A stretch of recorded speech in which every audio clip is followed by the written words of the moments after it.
Amos Taylor. I'm from the Finland Futures Research Center. I'm a project researcher for the Finnish project Bioeconomy and Justice. Hi, my name is Karstein Volle. I'm a comic artist and I'm happy to work with Ilmastokanava for a month. I'm Sonja Salomäki, the artistic responsible from Ilmastokanava and also a PhD student from the University of Lapland.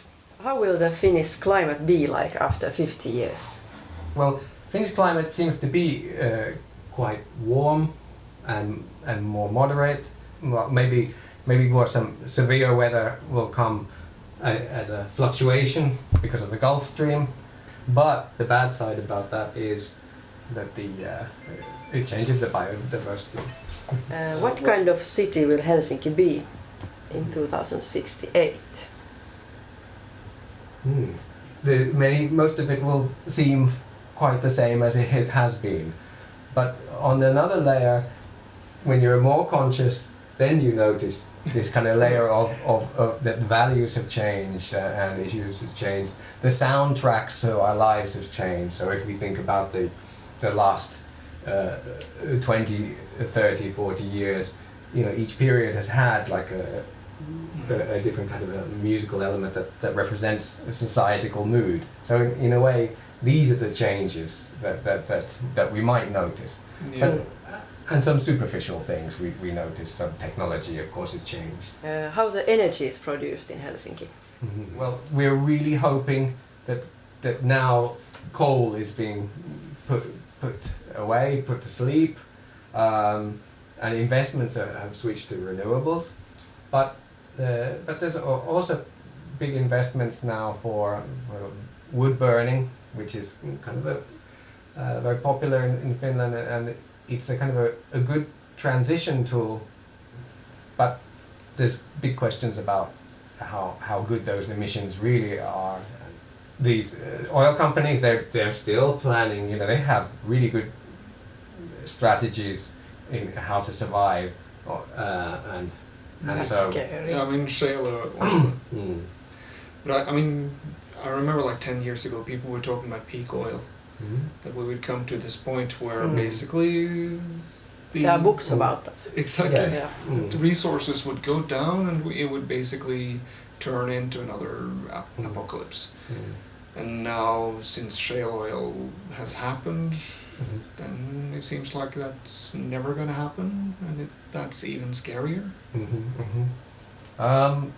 I think it's just one of the issues is, I think that for Helsinki is that there's an immense opportunity to really engage alternative energy.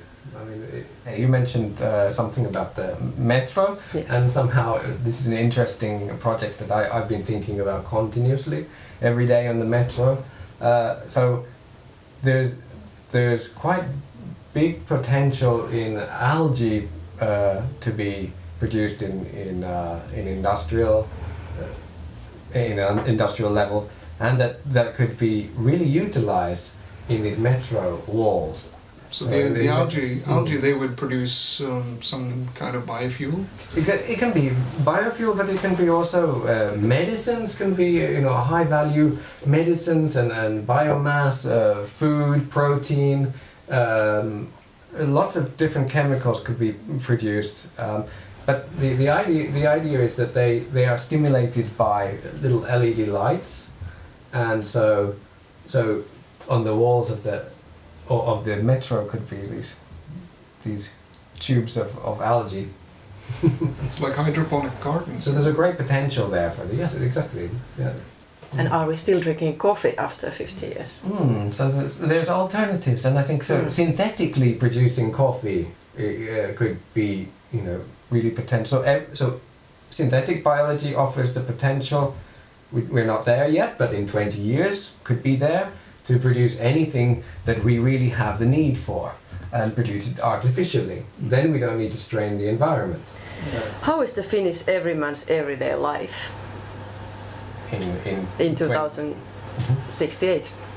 Working life is the big thing. People are much more likely to be freelance working.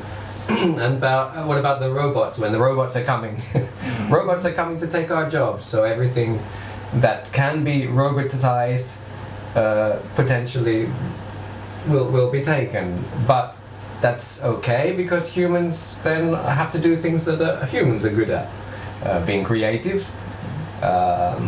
Like comics. Yeah. It's no way that there's a robot there to take my job. Yeah. Hopefully. But I think the infrastructures that are being set up now will be paying off by then, especially if we keep on with public transport and ideas like that. And this idea of solutionism, where the solution is like an app, or can I get an app to solve climate change, or it's oversimplified, or and some engineers will take ownership of that idea and try to just solve one aspect of the problem, and then this is presented as the solution for everything. So with the Thailand boys stuck in the cave. So what was the solution? Was human capacity, ingenuity, multiculturalism, diverse team working together. So they did it. It wasn't some technological engineering solution. It was human skill, exactly, and bravery and grit and determination to really solve the problem. So this is how we're going to solve it. It's a good comparison. Yeah, that's really good. Think. And the willingness to collaborate. Yeah, I think this summer was that I kind of renewed faith in football after that. Yeah.